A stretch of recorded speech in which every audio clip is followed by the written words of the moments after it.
je me suis renseigné envers des neurologues, des cardiologues et des médecins qui ont fait en plus leur thèse dessus. Et la vérité, c'est que ça fait plus de 10 ans que je réponds à travers le monde, malgré ma jeunesse, sur ce sujet. Pourquoi? Parce que quand j'étais à mon poste de rave, eh ben, j'avais ces questions qui arrivaient. Et j'allais voir différents rabbinis, mais je voyais que pas tous étaient à la page sur ce sujet. Ils les envoyaient chez d'autres. Et donc, j'ai trouvé ça comme un challenge. J'ai dit, ben, si c'est un sujet compliqué, ben, je le veux me l'approprier parce que j'aime les challenges. Et donc, j'ai fait des études approfondies sur ce sujet. Et comme dans tous les sujets de Torah, il y a des divergences d'opinion qu'on va un peu traverser ce soir, mais surtout avoir des réponses pour ne pas vous laisser dans le vague.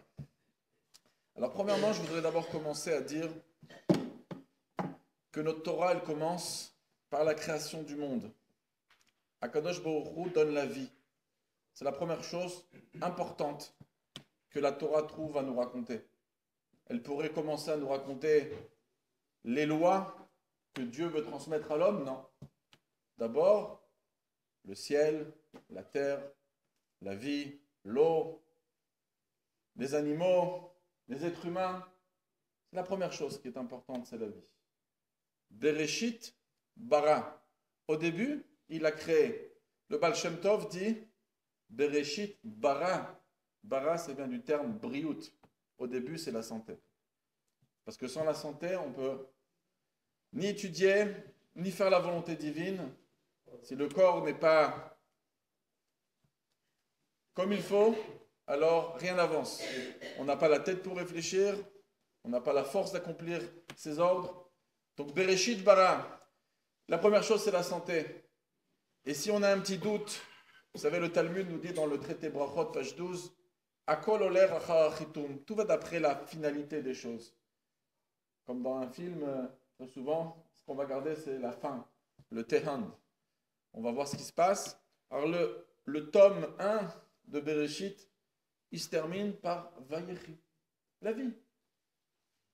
Ça commence par la vie. Bereshit bara Elokim et hashamayim et haaretz, et ça termine par la vie.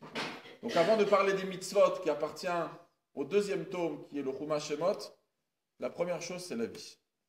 Donc déjà, malgré qu'on va devoir traverser ce soir ensemble des sujets de vie et de mort, et de la définition de la vie, de la définition de la mort, pour pouvoir répondre à beaucoup de questions qu'on se pose aujourd'hui, il ne faut pas oublier que notre Torah c'est une Torah de vie.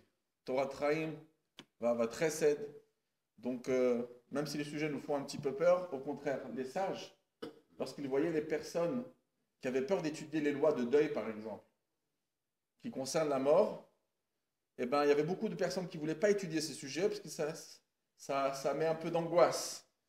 Alors, ils promettaient, le Ritva écrit au début de Moed Katan, qui est la Masechet qui parle dans le 3e chapitre de deuil, il dit celui qui étudiera cette Masechet, ce traité, on lui promettra longue vie. Donc, le fait que vous avez répondu oui à une conférence de ce thème, je vous souhaite tous donc cette bénédiction du Ritva qui habitait Barcelone il y a 700 ans, que vous ayez tous longue vie. Voilà. Alors, je voudrais d'abord préciser que c'est un long sujet et pour la fluidité du cours, j'ai l'habitude de le faire en général, je l'enseigne à des rabbins de différents pays qui viennent me voir à Jérusalem ou dans différents endroits. Et comme le sujet est tellement prenant, ça donne envie de poser des questions, surtout qu'on a des médecins parmi nous. Et donc, ça pourrait, d'après mon expérience, quand j'ai laissé questionner en plein milieu du débat, alors on s'écarte, on perd du temps, et les perdants, c'est pas moi, c'est le public, parce que j'arrive à dire la moitié de ce que je voulais transmettre. Donc moi, ce que je vous propose, c'est d'être patient, maximum de noter, et je ne me sauve pas. À la fin du débat, je serai là, et je serai là pour toute question. Les personnes qui n'ont pas de questions pourront rentrer, et ceux qui veulent rester ici, il n'y a pas de problème, je suis là. Donc, mais je vous demande voilà, d'être patient pour pouvoir passer avec vous le maximum de données. Les sujets sont vastes. le sujet le plus grave et le plus important, le plus urgent, c'est les greffes d'organes vitaux, comme le cœur, les poumons, le foie. Il y a des organes vitaux qu'on a besoin que ces organes soient vivants, parce que s'ils sont morts, ils ne vont pas pouvoir aider la personne qu'on a envie de sauver. Et on a besoin de savoir, est-ce qu'on n'est pas en train de tuer la personne? Est-ce que ce n'est pas un meurtre? À l'époque, même il y a 65 ans, la question, elle était double. Rav Moshe Feinstein en Amérique reçoit une question double dans les années 60. C'est peut-être même la personne qu'on va implanter le cœur, la personne qui va recevoir, pas simplement le donneur. La question, c'est est-ce qu'on tue le donneur? Est-ce que peut-être, pendant l'opération, en prenant le cœur de quelqu'un, par exemple, parce qu'il faut lui changer son cœur. Alors c'est vrai qu'on va l'attacher à des machines pour pouvoir remplacer la circulation du sang, mais peut-être, est-ce qu'on est, en prenant le cœur de quelqu'un, peut-être c'est un meurtre aussi. C'est une question aussi, surtout à l'époque. À l'époque, c'était une grande question parce que la personne qui avait besoin d'un cœur, c'est qu'elle avait des insuffisances cardiaques et elle pourrait peut-être vivre encore 1 an, 2 ans, 3 ans, peut-être plus et peut-être moins. Mais en lui faisant cette opération, d'après les essais de l'époque, c'est que dans les années 80 que ça commençait à marcher vraiment bien. Parce que notre corps, il est extraordinaire. Notre corps a une arme qui attaque toute chose étrangère. Et si ce n'est pas mon corps va l'attaquer, va le repousser. En plus, les opérations n'avaient pas le niveau technique des opérations des années 80 et d'aujourd'hui.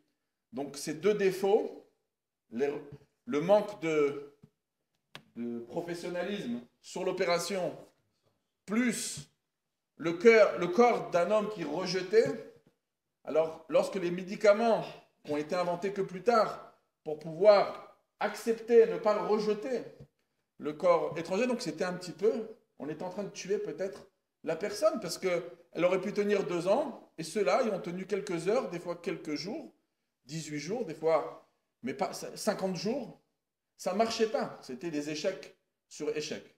Jusqu'à que, à la fin, ça a remarché, ça commençait vraiment à marcher, et là, les questions se sont réellement posées, et la question, elle s'est réduite plutôt au donneur et pas au receveur, parce que bon, si on lui donne du sang par ailleurs pendant le moment de l'opération et ensuite on est en train de le sauver, bon, alors c'est évident que ce n'est pas pour lui la question est plutôt pour le donneur. Donc c'est la première question, c'est dans des greffes qu'on fait à des personnes, donc on va pouvoir prendre leur cœur, leur poumon, leur foie, des organes vitaux, est-ce qu'on n'est pas en train de les tuer? Est-ce qu'ils sont vraiment morts? C'est une question, comme il a dit, pendant toutes ces années, on en discute.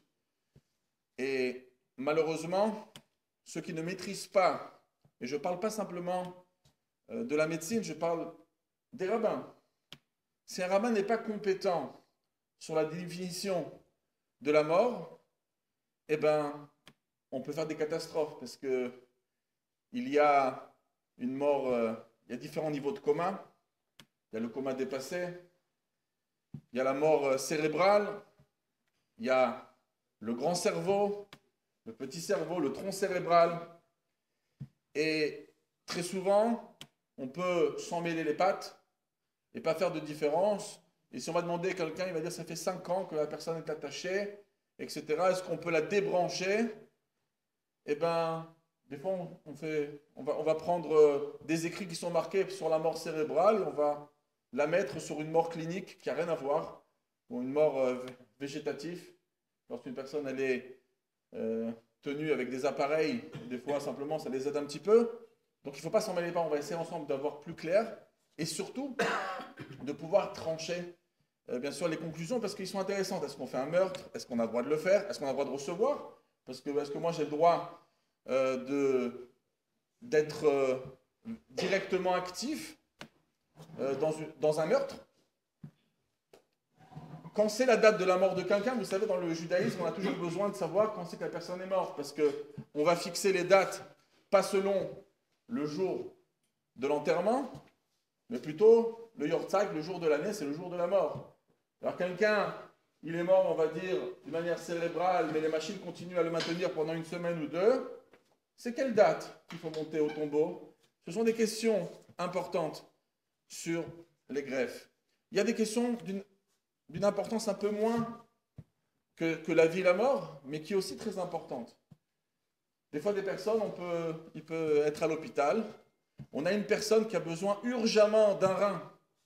Là, on n'a pas besoin de rentrer dans la question de tuer quelqu'un. On n'a pas besoin de tuer quelqu'un pour lui prendre son rein.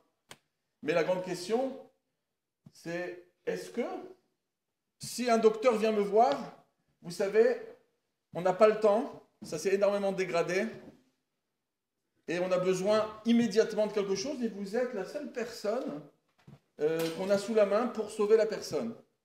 On est dans un stade avancé, le dialyse ne va pas trop aider maintenant, il faut à tout prix un rein. Est-ce que moi, quand on me dit, voilà, vous savez, vous allez sauver le plus grand rabbin de Jérusalem, est-ce qu'on se doit d'offrir son rein? D'après la halakha, est-ce que j'ai le droit? Et si j'ai le droit, est-ce que c'est un devoir? Donc c'est aussi une question. Et aussi, dans différentes sortes de greffes, il y a des greffes qui ne sont pas automatiquement associées à une question de vie et de mort. Ça peut être simplement du luxe. Quelqu'un qui veut retrouver un petit peu la vue, il a besoin de la cornée. Donc on veut utiliser la cornée d'un mort. Et aujourd'hui, on fait même, quand on est dentiste, on fait des implants.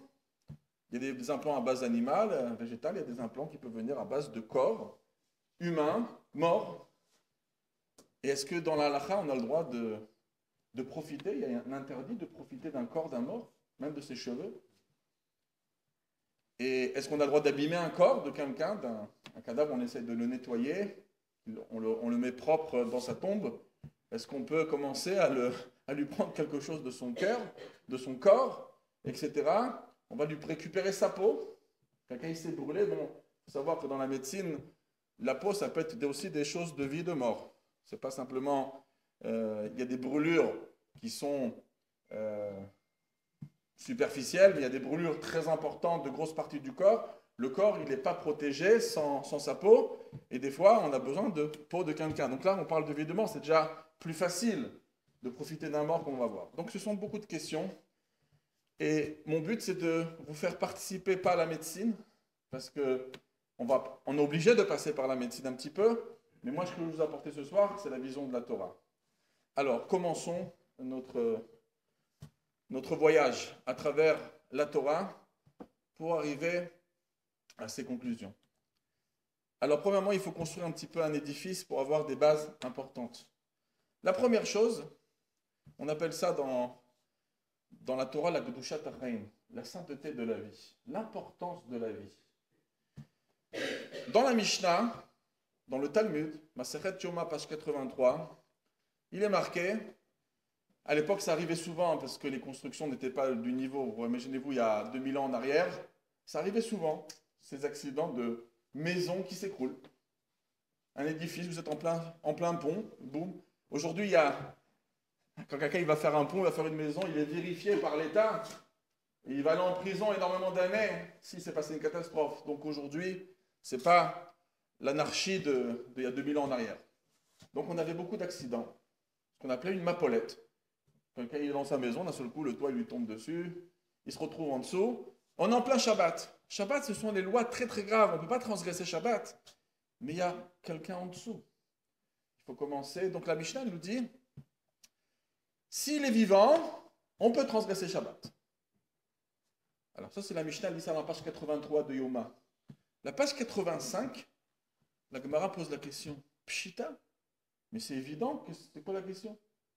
S'il est vivant, on va le laisser en dessous. Bien sûr qu'il faut retirer les pierres, et même s'il faut prendre des marteaux et casser, etc., pour arriver à lui. C'est quoi la question c'est quoi la Mishnah? Qu'est-ce que ça veut nous apprendre qu'il faut sauver s'il est vivant? La Gemara répond, pour nous apprendre qu'il faudra sauver quelqu'un à filou les chaïcha'a. C'est-à-dire, je vous traduis en français, on a un super docteur à côté de nous, il voit comment la personne est abîmée en dessous. Cette personne, même si vous la sauvez, elle en a pour 1 heure ou 2. Pas plus. Est-ce que je transgresse Shabbat pour le faire vivre pendant 2 heures? Pendant 10 minutes? La Gemara, elle dit, oui, s'il est vivant, tu transgresses le Shabbat pour lui donner 5 minutes de vie. La vie, c'est important pour la Torah. Et toute la Torah part de côté pour sauver la vie de quelqu'un, même pour 5 minutes. Le Balatania, l'Admor Azaken, nous écrit dans le Siman 329 à la 3 qu'il ne faut pas penser peut-être qu'on pourrait dire pourquoi on va le sauver pour 3 minutes. Peut-être qu'il va pouvoir faire une mitzvah en plus. C'est pour ça qu'on le sauve. Par exemple, quelle mitzvah il peut faire s'il est bien amoché? Ben, il peut faire tchouva, se repentir. S'il retrouve un petit peu son esprit pendant quelques minutes. Il y a des gens qu'ils ont quand même de quoi se reprocher envers le bon Dieu. Ils peuvent se dire, ben, maintenant que je retrouve un petit peu l'esprit et la personne se sent mourir, ben, c'est le moment de demander pardon. Peut-être dire quelqu'un dit pardon à tout ce que j'ai fait à ma femme, l'autre je dis pardon à ma mère, je ne l'ai pas assez respecté. Donc peut-être lui donner quelques minutes, c'est de lui donner une possibilité de faire quelques mitzvot. Mon Razaka dit non, c'est pas ça du tout. La Torah, elle est mise de côté pour la vie de quelqu'un, pas pour des mitzvot, pour le faire vivre. Uniquement, même si on parle de quelqu'un qui est atteint mentalement, ou qui est tellement abîmé qu'il n'a même pas eu l'occasion de réfléchir, de se repentir, mais on veut le faire simplement respirer 10 minutes de plus, on transgresse le Shabbat pour ça. Donc ça, c'est déjà une base très importante.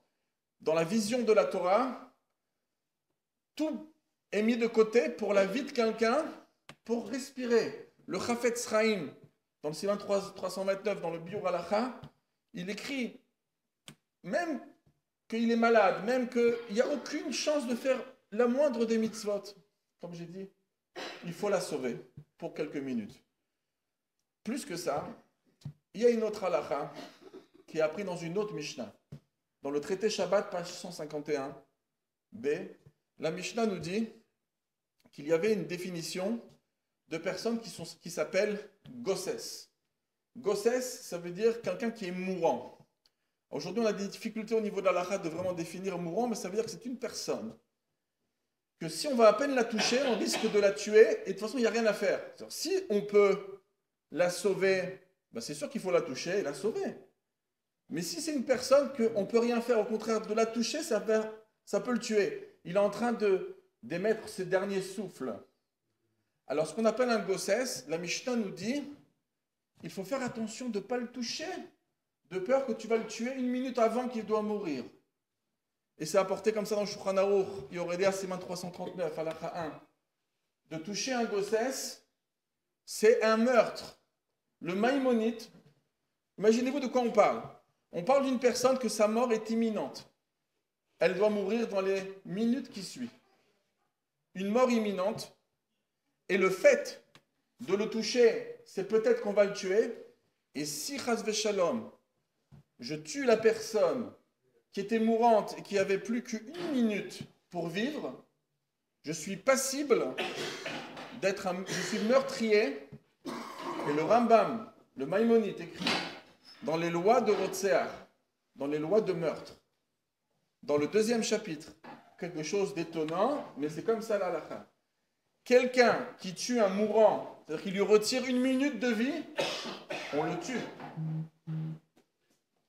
C'est un Rotseach d'un Gossès, c'est un tueur qu'on doit mettre à mort. Ça veut dire que non seulement qu'on transgresse Shabbat pour faire vivre quelqu'un même 2 minutes de plus, et il n'a pas plus à vivre que 2 minutes, mais en transgressant Shabbat, il va avoir 2 minutes de plus, je transgresse Shabbat. Et si je tue quelqu'un 1 minute à l'avance, je suis un meurtrier.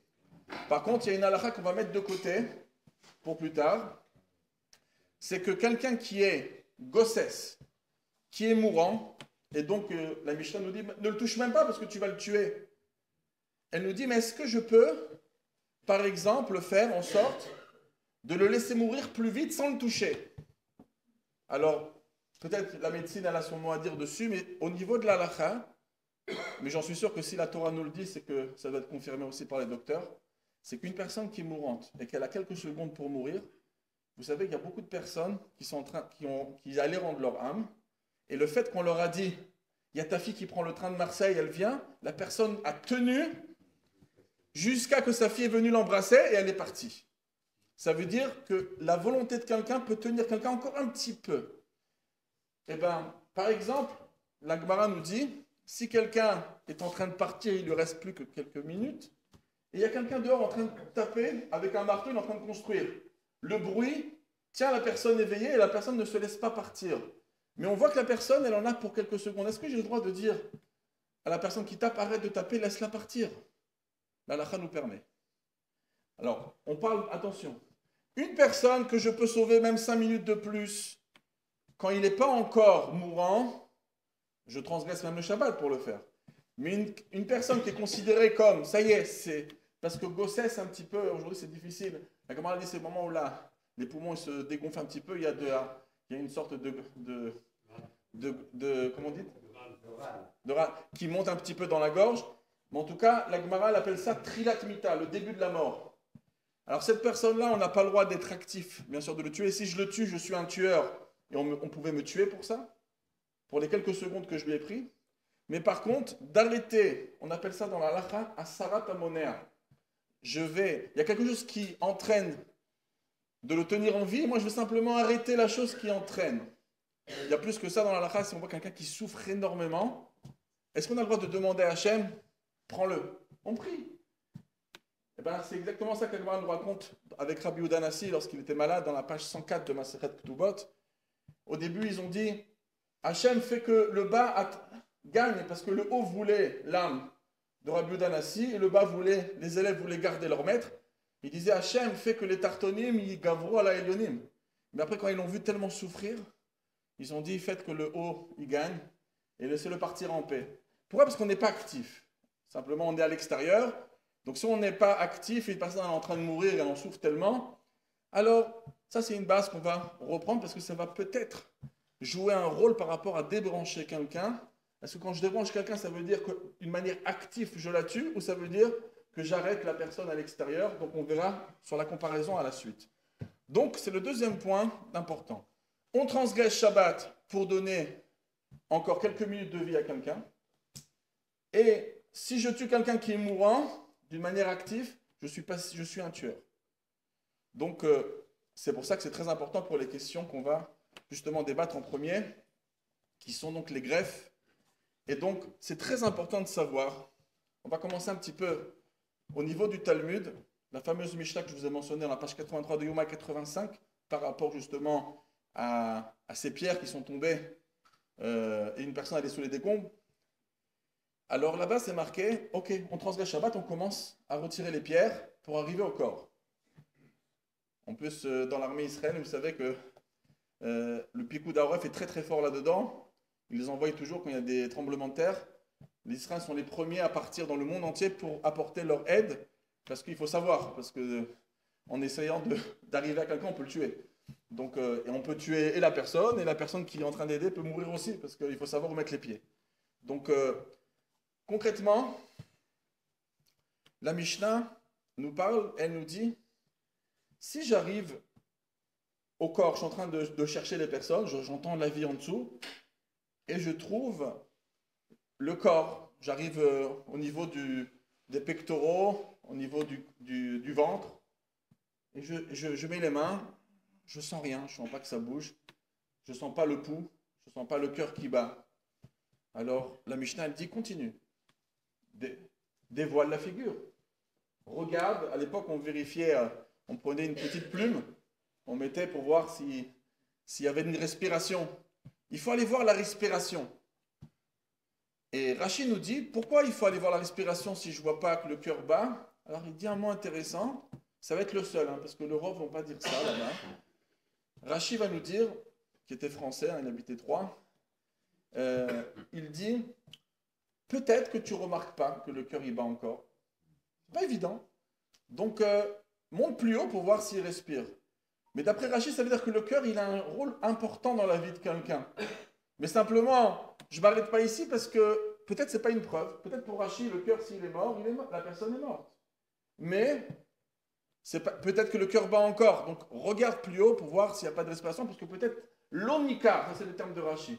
Peut-être que tu n'arrives pas à remarquer qu'il y a encore un pouls qui est là. Il est tellement faible que tu ne remarques pas. Mais la majorité ne va pas dire comme ça, elle va plutôt dire, non, le cœur, il ne nous intéresse pas ici. Nous, ce qui nous intéresse, c'est la respiration. Et la preuve, c'est que la suite du Talmud, dans la page 85, dit que si on a commencé par la tête et qu'on voit qu'il n'y a aucune respiration qui reprend, eh bien, il n'y a pas besoin de continuer plus loin à transgresser Shabbat. La personne est morte. Aujourd'hui, c'est un peu contesté parce que une personne, elle peut, chas v'shalom, ne plus respirer et on peut réussir à faire du bouche à bouche, à faire un massage cardiaque et peut-être faire repartir la machine. Donc, il faudra comprendre qu'est-ce que le Talmud nous dit.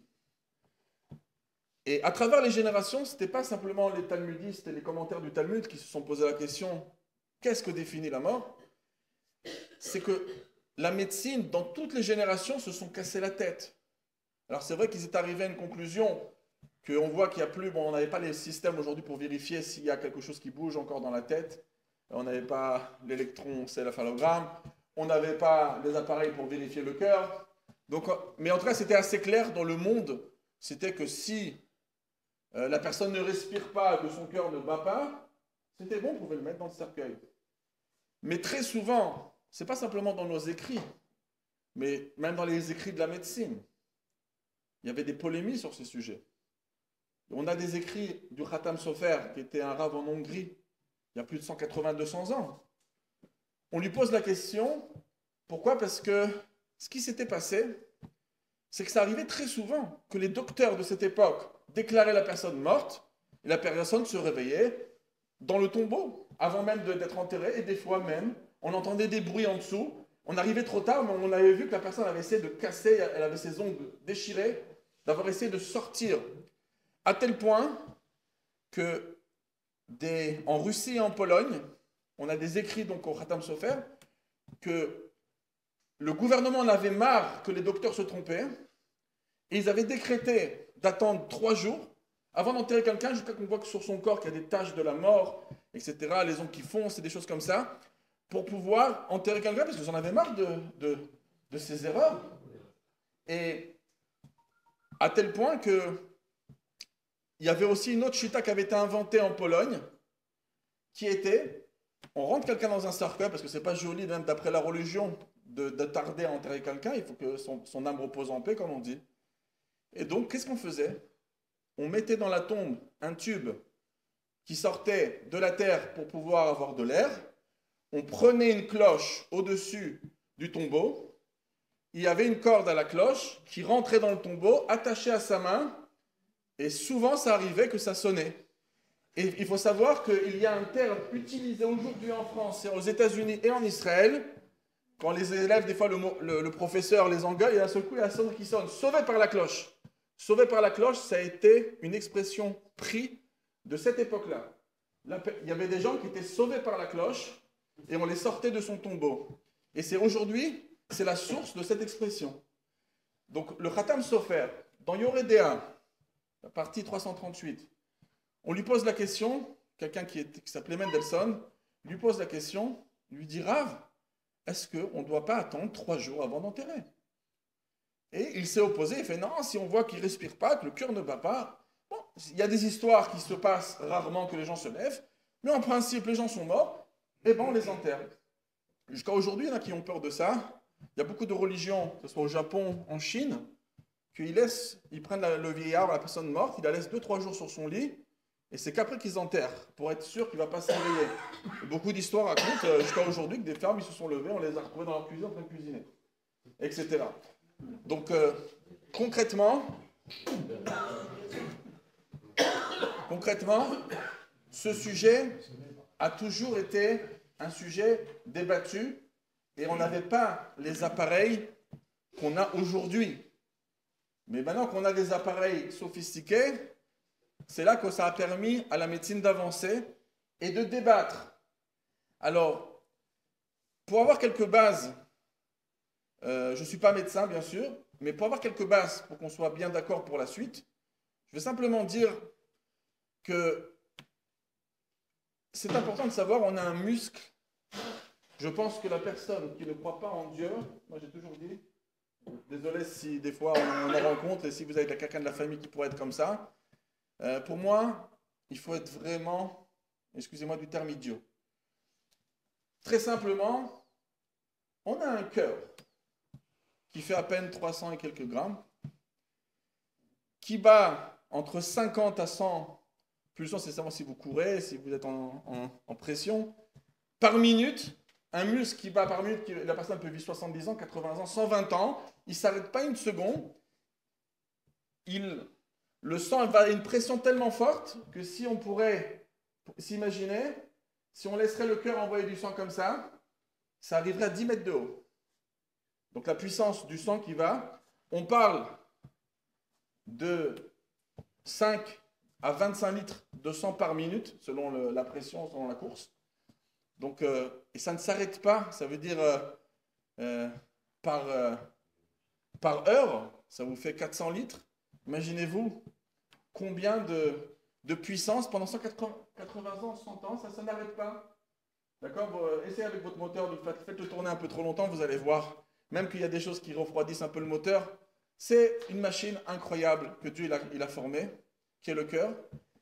Et contrairement à beaucoup de personnes qui, bien sûr, les médecins le savent très très bien, mais des fois, quand on n'est pas médecin, que ce soit dans la Torah ou que ce soit dans les normes que nous on pense, c'est vrai que notre cerveau, c'est le quartier général de tout, mais le cœur est un muscle qui bat et il n'a pas besoin d'un ordre du cerveau pour battre. Ça n'a rien à voir. Ça veut dire que si le cerveau est complètement mort, le cœur peut battre. Mais le problème, c'est technique. Pourquoi? Parce que le cerveau, le tronc cérébral, va faire bouger les poumons. Le cœur, pour pouvoir vivre, il a besoin de sang. Lui-même, il n'envoie pas que du sang à tout le monde, il se sert aussi. Il a des veines qui le servent. Donc il a besoin de sang, mais dans le sang, il a besoin d'oxygène. Et maintenant, si mes poumons ne font pas le travail, très très vite, donc si quelqu'un il a une mort cérébrale, c'est rare. Il faut avoir une attaque cérébrale, ou il faut avoir un accident, quelqu'un qui a pris un coup très fort sur la tête, ou des fois on a des accidents de choc, où la tête bouge très très vite à cause du choc, et entre la matière grise et la matière blanche, il peut y avoir des déconnexions de toute cette tuyauterie électronique enfin, qui est attachée. Je ne sais pas qu'on peut appeler ça. Il y a des termes que les médecins utilisent. Mais en tout cas, lorsque le cerveau, on va dire, il y aura une mort cérébrale, le cœur peut battre. Il n'a pas besoin du cerveau pour battre. Le problème, c'est que les poumons vont s'arrêter et très très vite, le cœur va s'arrêter. Mais ça veut dire que le cœur n'est pas mort, il continue. Et si on arriverait avec une machine, la machine ne fait pas battre le cœur. La machine fait simplement donne de l'air dans les poumons. Et comme il y a de l'air dans les poumons, le cœur n'a pas besoin du cerveau, il continue à battre. Donc, ça, c'est un point important à savoir. Maintenant, ça, c'est si on n'a pas ces machines qui nous aident, alors on a, lorsque le cerveau arrête ses fonctions, ce n'est pas directement lié au cœur, mais ça va engendrer très très vite l'arrêt du cœur à cause de l'oxygène. Maintenant, si on va à l'envers, est-ce que le cœur il va tuer le cerveau? Oui. C'est pour ça que les cardiologues, pour le savoir, ils ont, j'imagine, beaucoup d'orgueil sur les fonctions du cœur. Et plus la médecine a avancé, plus on a vu les qualités du cœur. Combien le cœur est d'Afka très influent. Et j'avais même vu une fois un article, j'en suis que les radiologues vont confirmer, plus que la tête fait au cœur, le cœur fait à la tête. D'accord? La tête, elle donne beaucoup, le cœur donne beaucoup à la tête. Et le cœur, en vérité, la tête, elle a besoin de sang. Dans le sang, il y a tout ce qu'il faut, il y a du sucre, il y a tout ce que le cerveau a besoin. Si, chasvé shalom, quelqu'un, il a un arrêt cardiaque, ou une crise cardiaque peut créer, en fin de compte, un arrêt cardiaque. Si l'arrêt cardiaque, très très vite, le sang n'arrive plus dans le cerveau. S'il n'arrive plus dans le cerveau, ça va très très vite. Chaque 15 secondes, il y a des parties du cerveau qui pourront s'autodétruire et ça peut laisser des lésions. Et plus le temps, c'est pour ça l'importance à chacun de nous d'apprendre le secours. On ne peut pas dire à quelqu'un, donc aujourd'hui on a mis dans différents, en Israël c'est comme ça, j'imagine qu'en France aussi, dans des magasins, il y a des appareils qui nous donnent exactement les ordres, quoi faire, 1, 2, 3, mais en tout cas il faut savoir faire un massage cardiaque, il faut savoir donner la respiration à quelqu'un, on souffle 2 fois, bon, en Israël on nous apprend à faire 30 fois, peut-être ici c'est la même chose, etc. Mais en tout cas, si le cœur s'arrête, plus les secondes passent et plus ça peut devenir irréversible. Et donc, il va falloir à tout prix agir vite pour que le sang retourne, pour que le cœur recommence et envoie le sang dans le cerveau. Donc ça, c'est quelques bases rapides qu'on a parlé, mais on va plutôt s'arrêter sur le côté donc toranique. Alors, dans les années 80 et plus, les greffes ont commencé à marcher. Il y avait un médicament qui faisait que le corps ne rejetait plus l'organe. Et les opérations sont devenues de plus en plus sophistiquées. Et ça a fait que les gens, ils ont commencé à vivre 18 ans de plus. Et après, il y a des grandes réussites jusqu'à aujourd'hui. Un très, très grand succès. Et donc, la question est arrivée chez tous les rabbins dans les années 80. L'année 86 est l'année où tous les rabbins du monde qui sont occupés de ce sujet ont écrit sur le sujet. Et en Israël, le Rav Arashi, Sepharad, et Ashkenaz, le Rav Shapira et le Rav Mordechai Eliyahu, Alav Shalom, les deux sont partis. Et ils se sont réunis avec le Rav Zalman Nechama Goldberg, avec les plus grands médecins, neurologues et cardiologues d'Israël, pour essayer de définir la mort, pour savoir si on peut faire la greffe, si ce n'est pas un meurtre ou pas, avec le docteur Steinberger et beaucoup d'autres personnes qui ont écrit sur ce sujet. Et il faut savoir que dans les pays comme la France ou les pays civilisés, alors bien sûr il y a des règles très précises aujourd'hui où il nous faut un électroencéphalogramme plat sur les deux, on en fait au moins deux. En plus il y a d'autres appareils encore, il y a d'autres appareils plus sophistiqués que l'électroencéphalogramme aujourd'hui pour vérifier des choses, mais en tout cas, lorsque le cerveau est complètement dans le cerveau, il y a le grand cerveau et il y a le tronc cérébral avec le petit cerveau en dessous. Lorsque le tronc cérébral est responsable de l'automatisme de beaucoup de choses dans le corps, dont les poumons. La respiration qui est un point d'après, a priori, la Mishnah de Yuma, très importante. Si la respiration ne peut pas être, en hébreu on appelle ça atzmunit, ça veut dire elle ne pourrait pas être, elle peut être aidée que de quelque chose, mais d'elle-même, elle ne pourrait jamais reprendre.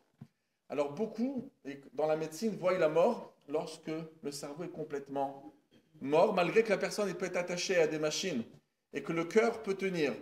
Alors attention, le cœur ne va pas tenir, et ça c'est beaucoup d'erreurs que les gens font. Comme il a parlé au début notre président, il a dit il y a un coma dépassé, et avant le coma dépassé, il y a beaucoup de degrés de coma. Maintenant, on adore ces histoires, c'est des vraies histoires. À l'époque, les docteurs, ils se moquaient.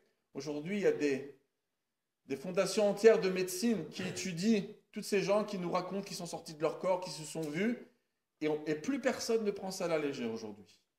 Mais jusqu'à aujourd'hui, il faut savoir, et ça c'est un petit peu des fois que le bon Dieu nous montre, même aux plus grands médecins, il leur dit c'est moi le patron. Parce que malgré qu'on essaye de récupérer tous les morceaux possibles, les plus grands neurologues, professeurs, et j'en ai parlé à quelques-uns, aux États-Unis, en France, en Israël, ils sont complètement largués à ce niveau-là. Pourquoi cette personne s'est réveillée après 3 semaines? Pourquoi ces personnes, il y a des personnes qui sont réveillées après 10 ans, etc. Mais il faut savoir que toute personne qui s'est réveillée, on parle simplement de la mort clinique du grand cerveau. On ne parle pas, c'était très éteint à ce niveau-là, mais on ne parle pas du tronc cérébral. Lorsque le tronc cérébral est inactif, personne n'est jamais revenu jusqu'à aujourd'hui. Donc cette partie qui est responsable, une des responsabilités importantes, la respiration, eh bien personne n'est jamais revenu de là-bas. Donc dans la médecine, c'est assez clair que la personne, quand les deux cerveaux sont partis, etc., le tronc cérébral est inactif, c'est évident que la personne est morte. Alors vous allez dire, bon déjà, même au niveau de la médecine, pour les rabbins qui vont penser que c'est la mort aussi, il y en a beaucoup. Le docteur Steinberger, le Rav Mordechai Eliyahu, le Rav Zalman Nechama Goldberg, les plus grands rabbanim qui sont très très forts et en halakha et en médecine, et il y en a qui ont fait la fusion des deux, il y a des docteurs qui sont rabbins, à Shaare Tzedek, etc., beaucoup, eux ils arrivent tous, ils sont d'accord avec la médecine, que lorsque la personne d'une manière cérébrale, la mort cérébrale est bien définie, c'est évident que la personne est morte. Mais ce n'est pas encore joué. D'abord, on va amener les autres opinions, mais ce n'est pas encore joué. Pourquoi? Parce qu'il faut savoir que une personne, elle pourrait dire, ben regarde, très simple, j'habite à Jérusalem, je signe pour un don de greffe. Après, de toute façon, la loi ne peut pas prendre quoi que ce soit du corps tant que la personne est vivante. Et tant que le tronc cérébral, tant que le cerveau est encore actif, donc on va pas y toucher. Pourquoi le cœur continue à battre? Parce que la personne, elle est avec des machines qui remplacent le mouvement des poumons fait par le tronc cérébral. Donc, on n'aurait rien à craindre. Non, non, on a tout à craindre. Pourquoi? Parce que, il faut savoir qu'il y a des gens qui ne sont pas arrivés encore à ce stade-là, qui ne sont pas dans un coma dépassé, qui sont dans un coma assez profond, et ça fait des mois, des années. Tout le monde se rappelle d'Ariel Sharon, combien de temps ça a tenu? Plus de 8 ans. Alors, il y a des morts végétales, il y a des comas, il y a différents niveaux, c'est de 3 à 15. Et ça, il y a plein de niveaux de coma. Mais il y a des personnes donc, que la médecine voit, il y a encore quelque chose dans le tronc cérébral. La médecine aujourd'hui est tellement forte que malgré qu'il y a les machines qui aident la respiration, on est capable de savoir s'il y a quand même une petite force de respiration personnelle. Ils ont les machines pour voir qu'il y a encore quelque chose. Des fois, même ils font des essais, ils peuvent arrêter un petit peu de temps pour voir qu'il y a une certaine respiration personnelle. Mais aujourd'hui, il y a les machines pour tout savoir. Mais malgré ça, il y a des personnes qui ne sont pas encore arrivées à ce stade-là. Quand on n'est pas encore arrivé à ce stade-là, même la loi dit qu'il n'est pas encore mort. Et la Torah, c'est évident, il n'y a aucune personne, aucun rave qui discute sur ça. Une personne que son cerveau est encore actif, le tronc cérébral est encore actif d'une certaine manière, la personne n'est pas morte à 100%. De lui prendre son cœur, ça serait le tuer. Mais même la loi aujourd'hui ne permet pas de prendre à ce stade-là, il faut attendre. Mais le problème, il est où? C'est que premièrement, l'argent, mes chers amis, joue un grand rôle dans la vie des gens. Et la corruption existe. Et vous allez me dire, mais en médecine, vous pouvez rêver pour avoir de la corruption. Eh bien, alors moi je ne sais pas en France le niveau. Je pense que c'est un pays quand même très très droit. Mais je vous donne un exemple qu'en Angleterre, il y a beaucoup d'écrits que énormément de médecins ont faussé les données à la famille parce qu'ils avaient vu, ils n'étaient pas encore dans une mort, il n'y avait pas d'électrons, encéphalogramme qui était vraiment plat, et ils ont menti à la famille pour que la famille accepte de... Eux, ce qu'ils ont fait ensuite, c'est qu'ils ont laissé la personne mourir réellement, parce que si on débranche, ben, ça va aller très très vite. Et il faut savoir que même des fois, ça peut être sans la corruption. Le fait même qu'il y a beaucoup d'argent en jeu, parce que les gens qui veulent un cœur, je peux vous assurer que ça paye, il y a des assurances qui payent très cher, et ça coûte beaucoup d'argent, ça amène beaucoup d'argent. Donc quel est le problème à une famille, à un docteur, de convaincre la famille? Regardez, ça fait 3-4 ans que vous faites les allers-retours. Il faut savoir que c'est très énervant pour l'hôpital. Alors il y a des gens extraordinaires à l'hôpital qui sont des gens qu'au contraire, ils rêveraient de les voir se réveiller, mais il y a quand même, un être humain, c'est un être humain. Vous ne croyez pas que dans les hôpitaux, on a 50 lits? Là, c'est des soins intensifs avec des lits, un lit qui est pris. C'est de la pression pour le service. Un lit qui se libérait, c'est mieux. Et en plus, il y a de l'argent. Et en plus, le docteur, il est vraiment sincère que la personne, elle est censée parvenir. C'est très rare ceux qui sont réveillés d'un coma, même que le cerveau est encore... Le tronc cérébral est alors. Donc, c'est très possible, des fois, qu'il va y avoir une certaine pression de la médecine de faire accepter à quelqu'un qu'il faut débrancher, etc. Donc, c'est pour ça que ce n'est pas encore joué. Maintenant, il faut savoir qu'il y a eu certains rabbins qui ont des réputations mondiales, comme le Rav Eliashiv, comme le Rav Wosner, comme le Rav Moshe Feinstein. Il a écrit dans 3 endroits, dans Yoredea Chelek Bet, Chelek Gimel, Choshen Mishpat Chelek Bet. Ils ont écrit énormément sur ce sujet, à savoir que même si le tronc cérébral n'est plus actif et que le cerveau est mort, mais puisque les machines continuent l'action des poumons et que le cœur bat encore, et en général, ça ne va pas durer trop longtemps.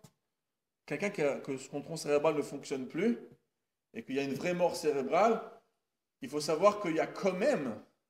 Alors c'est vrai que le cœur est un muscle indépendant, mais le sang quand même, d'abord, il peut passer par des cellules mortes. En plus, il y a ce qu'on appelle, je crois que le rythme cardiaque est quand même lié Et concrètement, ce qui se passe, c'est que en bout de quelques jours, quelques heures, quelques jours, 2 semaines, la personne nous quitte. Ça veut dire que ne croyez pas qu'une personne a son tronc cérébral, la personne est morte cérébralement et que son cœur va battre pendant des mois. Là, on parle plutôt de coma. Mais lorsqu'on est dans un coma avancé à ce niveau-là, eh ben, c'est pour ça que des fois, c'est un bon conseil au rabbin de ne pas dire aux gens débrancher. Parce que de toutes les manières, ça va, si à ce niveau-là, ça va arriver dans quelques heures ou dans quelques semaines. Ça ne va pas durer longtemps. Mais les rabbins se sont posé la question, mais alors pourquoi ça dure? Pourquoi quand même pendant 2 semaines, le cœur il bat encore? Peut-être que c'est une preuve qu'il y a encore quelque chose, surtout d'après Rachi, qui a dit que le cœur, quand il bat, peut-être c'est un signe de vie. Donc peut-être que la personne n'est pas morte. Et là, hein, un très très grand sage, justement Niftar le même jour que ma grand-mère, je me rappelle en 95, le Rav Auerbach, qui était enterré en même temps à Ramenuchot, le Rav Zalman Auerbach, qui était un homme très très érudit à Jérusalem, d'une très grande profondeur.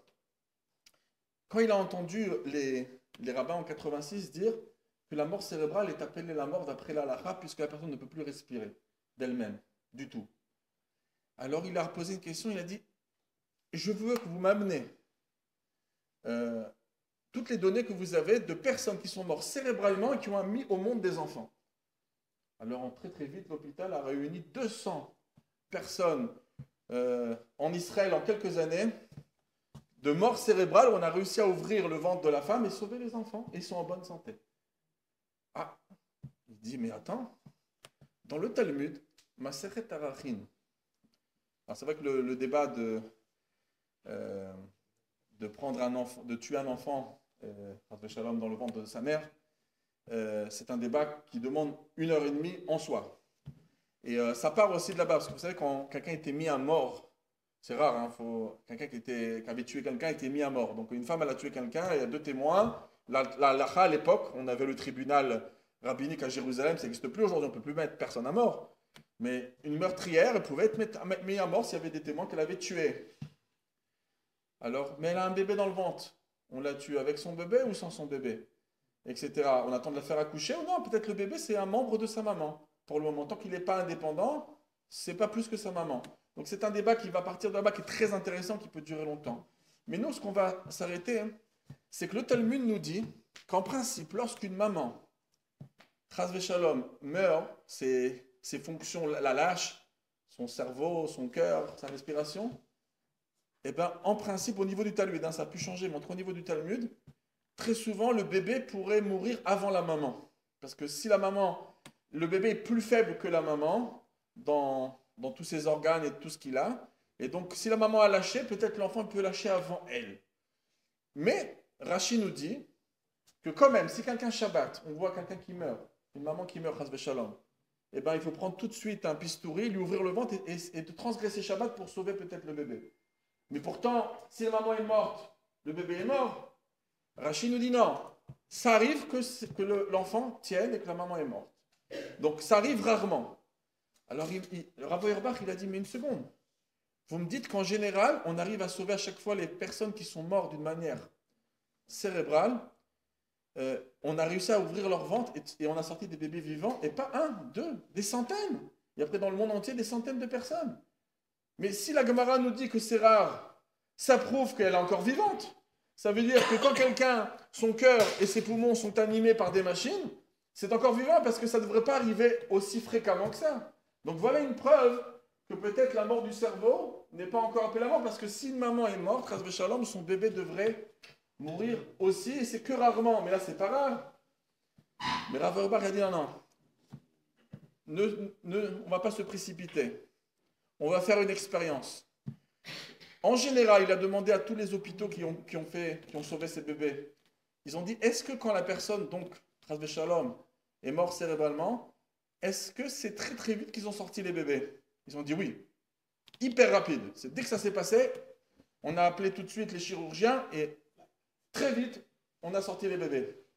Ah, peut-être on a sorti les bébés, peut-être que quand une personne, elle vient justement de nous lâcher, c'est normal que ça peut arriver très souvent que le bébé vive. Peut-être quand le Talmud a dit que c'est rare, c'est une maman qui a eu le temps que la mort s'est bien installée en elle, que bon, peut-être là c'est sûr que normalement, le bébé devrait pas tenir. Donc il dit, oui, mais il n'y a aucun hôpital qui va faire l'essai de dire on laisse les bébés là-bas pendant une demi-heure pour voir ce qui se passe. Alors Rav Auerbach, il a dit très simple. Il a demandé au professeur Steinberger, tu vas aller me chercher une chèvre. Tu vas amener dans un hôpital. Une chèvre qui a un bébé, d'accord? Et on va aller très frais, ne soyez pas choqués, parce que pour la médecine, il faut apprendre des choses.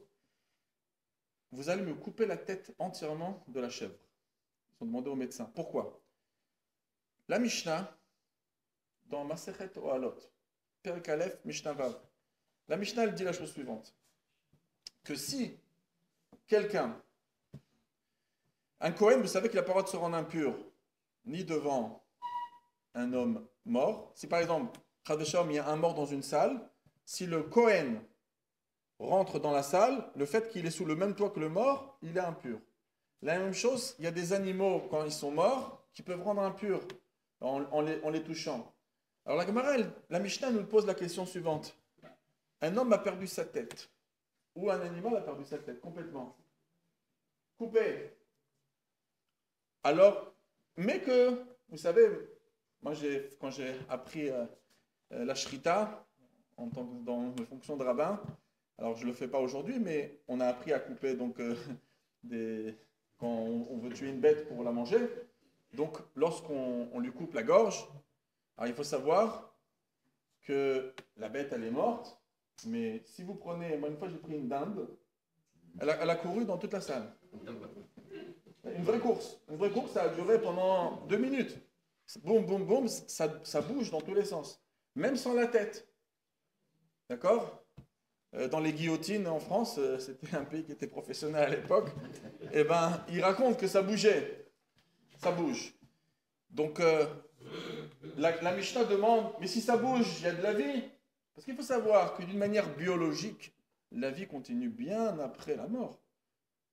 Biologiquement parlant, même quelques jours après, il y a des choses, ça prend du temps pour que les choses, tout meure. Donc, ici, ça bouge. Alors peut-être que le Kohen, il peut rentrer quand il bouge encore le mort. On dit non. La Mishnah, elle dit, coupe la queue d'un lézard et tu vas voir comment elle continue à bouger. C'est des nerfs. La personne est morte sans sa tête. Donc on a une preuve, noir sur blanc dans la Mishnah ou à l'autre, qu'une personne sans sa tête ou un animal sans sa tête est mort. D'accord? Mais complètement coupé. Ça, c'est une preuve irréprochable du Talmud. Ou à l'autre, Perek Aleph, Mishnah Vav. Alors il a dit, vous allez me faire une expérience suivante. Je veux une maman porteuse, une chèvre. Vous allez lui couper la tête. Non, pas une maman. Vous allez lui couper la tête. Vous allez bien sûr, ils vont tout de suite, les médecins, ils savent le faire. Ils vont bien sûr mettre un capuchon pour pas que le sang il parte de tout. Elle est bien sûr animée. Vous allez faire comme vous faites. Les poumons qui marchent, le cœur qui continue avec le poumon. Vous allez m'attacher cette chèvre de M. Seguin là, à cette machine. Et on va attendre 45 minutes. Vous la maintenez en vie, mais c'est sûr, c'est que le cœur bat, tout va battre, et je veux ensuite qu'on ouvre le ventre de la chèvre et qu'on sort les bébés et on va voir s'ils sont vivants. Je veux cette expérience. On va attendre 45 minutes, ils ont fait ça à Jérusalem, à Sharet Tzedek. Donc la tête a été coupée, ils ont attendu 45 minutes, le cœur de la bête continue à battre grâce aux machines artificielles. Et les bébés sont sortis en bonne santé. Le Rav Steinberger qui m'a montré ça, le Rav Avra, le professeur qui a fait cette expérience, m'a montré la vidéo de l'anniversaire de la chèvre née. 1 an plus tard, il a fait une photo avec elle. Là, il s'est inquiété, il est parti la voir. Voilà. Donc, le Rav Auerbach a dit, je reviens sur ce que j'ai dit. Moi, j'ai pensé, en vérité, que le fait que une personne qui a une mort cérébrale, les enfants en général y tiennent, alors c'est une preuve que la personne est encore en vie, parce qu'en général les bébés ne tiennent pas. Mais là, d'après la Mishnah de Halot, quand il n'y a plus de tête, c'est sûr que la bête elle est morte. Et la Mishnah compare l'être humain à la bête, et aussi dans les droits d'héritage, dans la Gemara Baba Batra, page 142, c'est comparé là-bas, la Mishnah de Halot. Donc, étant donné que la bête a mis au monde des enfants en bonne santé, après qu'on a attendu 45 minutes, ça prouve bien que même si 100% elle est morte, le fait que le cœur continue à battre grâce à une manière artificielle, eh ben, ça met au monde des enfants vivants. Donc j'ai plus de preuves que lorsque le cerveau est mort, la personne n'est pas morte. C'est possible qu'elle est morte et quand même les bébés sont en bonne santé grâce aux machines qui tiennent le cœur à travers, bien sûr, le mouvement des poumons. Donc, en vérité, la majorité des rabbinim qui sont penchés sur cette histoire sont arrivés en conclusion que dans une mort cérébrale avec un électroencéphalogramme qui prouve la mort de tous les cerveaux, d'accord? Eh bien, la personne était réellement morte. Mais, malgré ça, le Rav Auerbach, après toute son expérience, il a quand même dit, bon, et, par contre c'est intéressant ce qu'il a dit. Il a dit, pour moi, je pense qu'on peut débrancher. Pourquoi?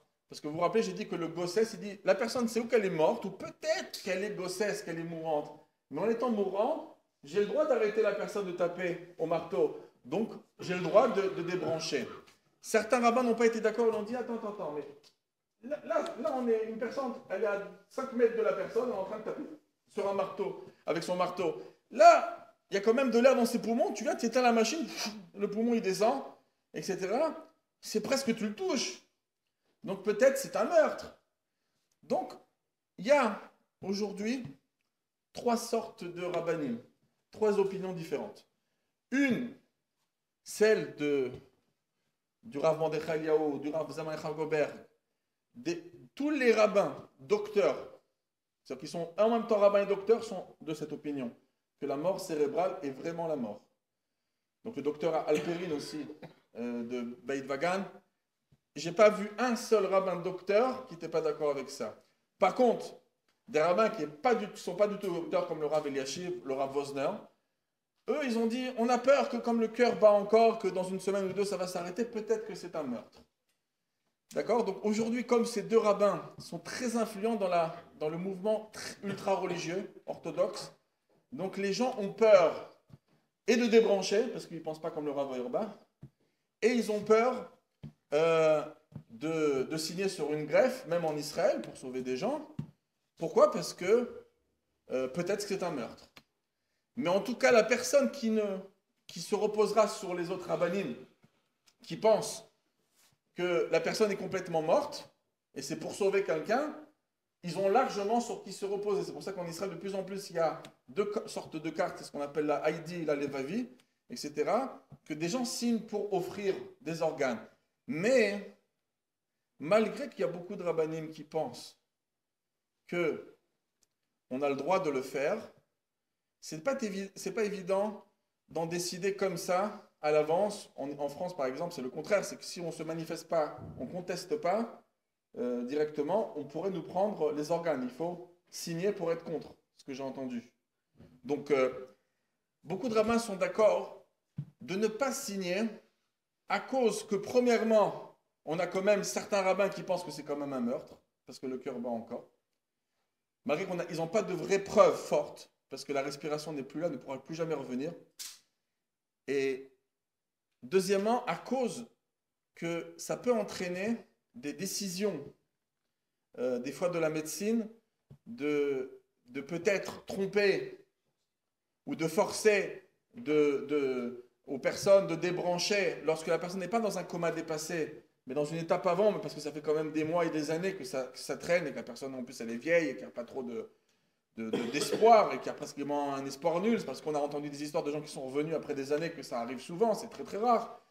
Donc, beaucoup sont d'accord de ne pas permettre ces choses-là. Mais en tout cas, il y a une autre partie de la question que je veux faire participer, c'est qu'on va prendre l'opinion qui permet de le faire lorsqu'on va sauver quelqu'un de concret et qu'on a une vraie surveillance, comme en Israël, on a une vraie surveillance d'un rabbin qui vérifie que l'électroencéphalogramme, qui comprend dans l'électroencéphalogramme et qui est d'accord du diagnostic que la personne est vraiment morte. L'autre question qui reste, c'est mais est-ce qu'on a le droit de faire ça à un corps? Un corps, on n'a pas le droit d'abîmer un corps dans la halakha. Masechet Avodah Zarah, page 29, dans Shulchan Aruch, c'est interdit, c'est très grave d'abîmer un corps. Des fois, pour faire une greffe, on va devoir maintenir un corps sans l'enterrer pendant un jour ou 2. Il faut enterrer quelqu'un, c'est une mitzvah de la Torah d'enterrer tout de suite. Des fois, on attend la famille pour qu'elle arrive, mais il faut au plus vite enterrer quelqu'un. Et troisièmement, un corps est interdit au profit. Alors, sur ça, on n'a pas trop de questions. Pourquoi? Parce que cette question a été posée au Noda Biuda après Lando, qui habitait la Pologne, Cracow. Et il reçoit une lettre de Londres, il y a 200 ans. Il y a une très très belle réponse. Là-bas, c'est une réponse où il rentre à Londres, il faisait beaucoup d'expériences et on posait la question, est-ce qu'on a le droit d'offrir son corps à la médecine? Et en même temps, dans ce très très long débat, c'est là, dans Yoredea, Siman 210, il parle très longuement de ce sujet et il arrive en conclusion, il dit, mais c'est évident que pour sauver la vie de quelqu'un, on ne va pas réfléchir si on abîme quelqu'un, si on profite de corps d'un mort, etc. Toute la Torah est repoussée pour sauver la vie de quelqu'un. Donc, ça, ce n'est pas une question, il dit. Par contre, il y avait un rabbin à son époque, le Shut Bnei Tzion. Lui, il a dit que je ne suis pas d'accord avec toi dans sa réponse 110 et 171. Il écrit, je ne suis pas d'accord. Il dit, pourquoi tu voudrais prendre de son corps pour sauver quelqu'un? Mais qui se doit de transgresser la Torah pour sauver quelqu'un? C'est quelqu'un qui a un ordre divin de donner, de faire tout, de tout transgresser pour sauver la vie de quelqu'un. Mais un mort n'a pas de mitzvot. Donc lui, laisse-le tranquille. Comme ça, il a voulu dire, il dit, qu'est-ce que tu as besoin? Même si la vie, elle passe devant tout et qu'il faut mettre la Torah de côté, le issour d'enterrer, le issour d'abîmer le corps de quelqu'un, le issour de profiter, on met des choses de côté, mais on met la Torah de côté à une personne qui a le libre arbitre de le faire. Qu'est-ce que tu décides à sa place? Même, on va dire qu'il n'a pas signé dessus. Alors, et il dit, bon, peut-être qu'on a le droit, vous savez, il y a une halakha intéressante, je ne sais pas au niveau pénal, mais au niveau toranique, c'est intéressant de savoir. Si quelqu'un, c'est un homme honnête, il est maintenant, il se trouve sans argent depuis quelques jours, il n'a pas obtenu quoi que ce soit, il est très honteux, et il a faim, et il va mourir de faim. Est-ce qu'il a le droit de voler pour se sauver la vie?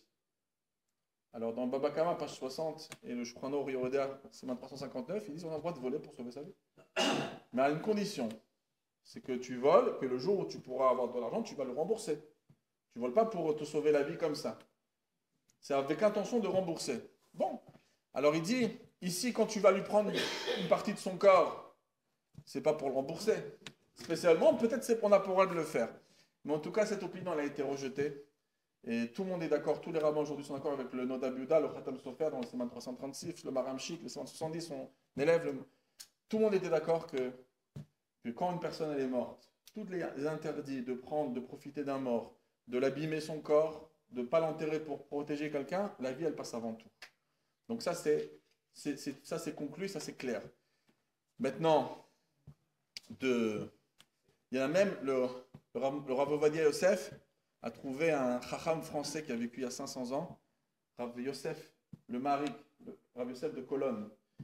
Et lui il a écrit, il dit, c'est quoi l'interdit de profiter d'un mort? C'est de prendre quelque chose d'un mort et de profiter. Mais si cette partie du mort, elle rentre dans un corps et qu'elle se met à vivre avec la personne, donc ça ne s'appelle pas profiter d'un mort, on a fait revivre le membre. Donc ça ne s'appelle pas un interdit de profiter d'un mort. Donc, et c'est une opinion assez forte, assez logique. Le cœur n'est pas... Il y en a qui disent, qu'est-ce qui va se passer lorsqu'il y a la résurrection des morts, si j'ai offert mon cœur? Vous croyez que c'est un problème pour Dieu si la personne... Regardez pas ce qui se passe sous la tombe après quelques mois et quelques années. Ne vous inquiétez pas, si Dieu il est capable de remettre la chair, de retour au maître, un cœur il va vous trouver, il n'y aura pas besoin de le récupérer de quelqu'un d'autre.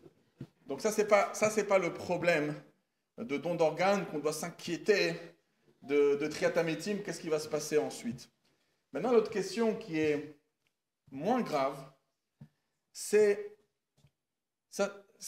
Là, c'est une question de vie et de mort. Si ce n'est pas une question de vie et de mort, vous voulez profiter d'un mort, vous allez chez un dentiste et il va vous faire un implant et peut-être ça fait partie d'un mort, etc. Peut-être quelqu'un a besoin d'un peu de peau.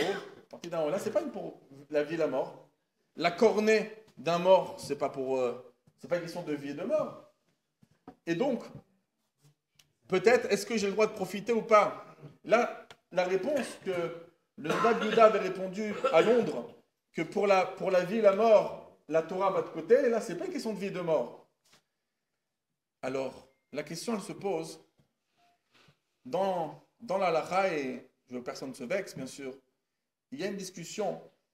Est-ce que le corps d'un juif, on n'a pas le droit d'en profiter?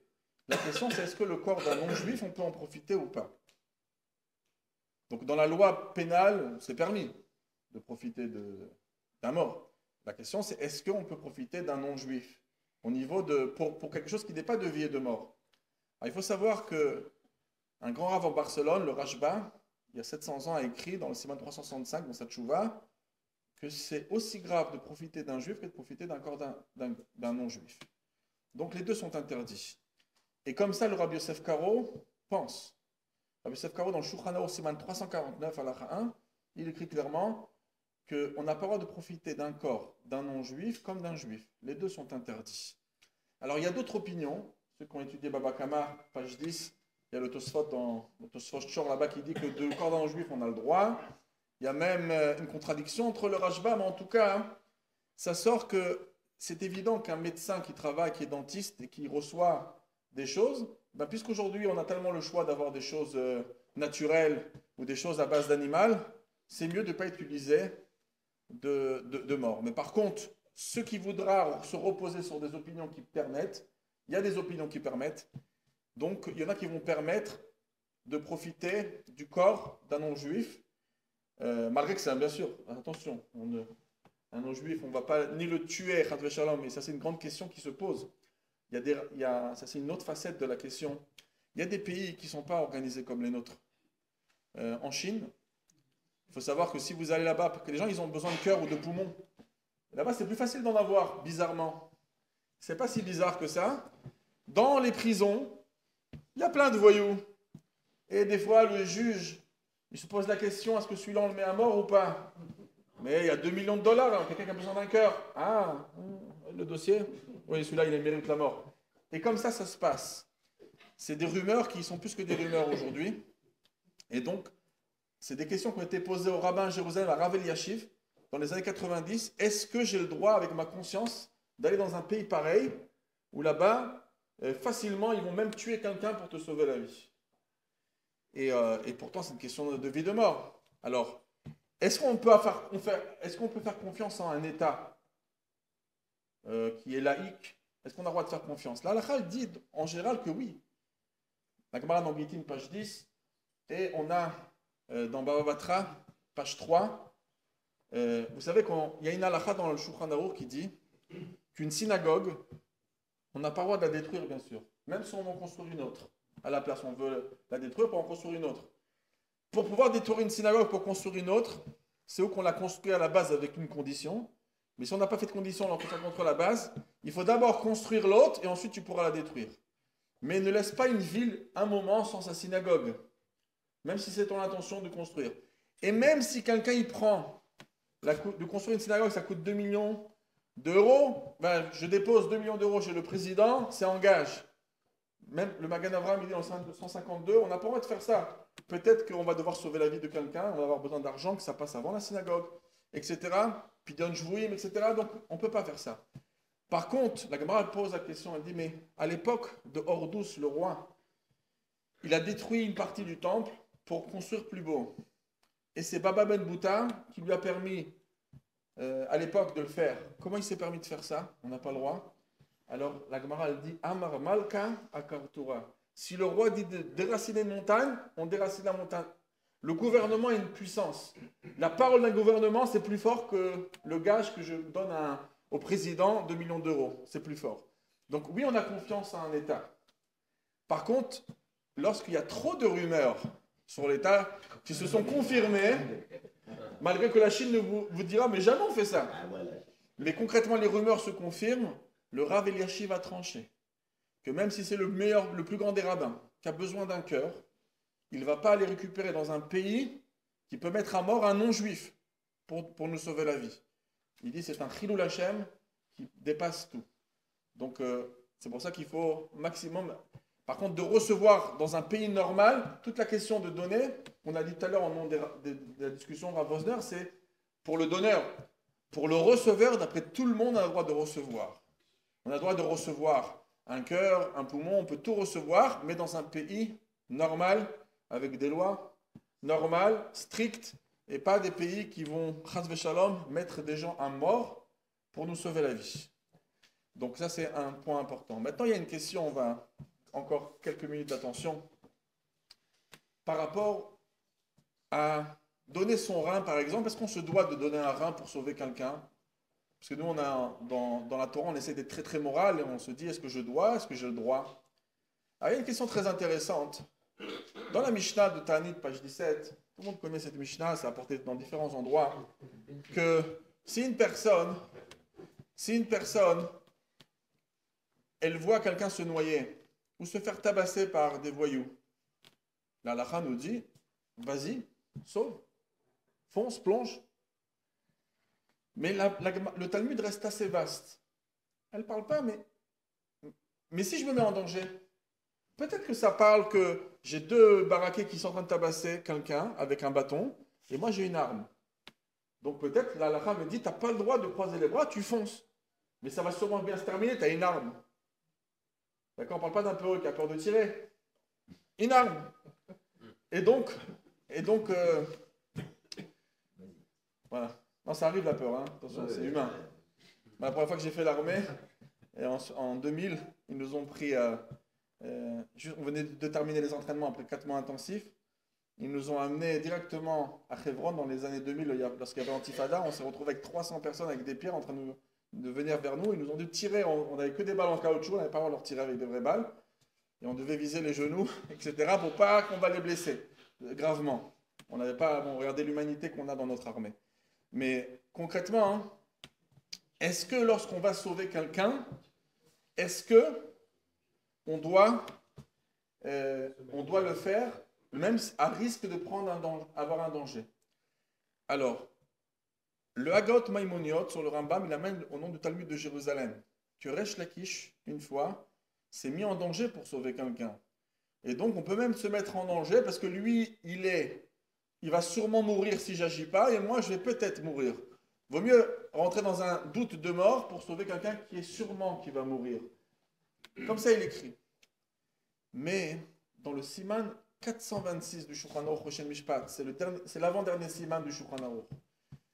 Le Siman 426, c'est marqué là-bas que la halakha, que quand quelqu'un est en danger, on va l'aider quand il se noie. Parce que même se noyer, c'est une question très forte. C'est pas que de quand il y a des voyous, ça peut mal se terminer. Quelqu'un qui ne fait pas du sport du matin au soir, c'est pas David Hasselhoff à Alerte à Malibu. D'accord? Donc, hein,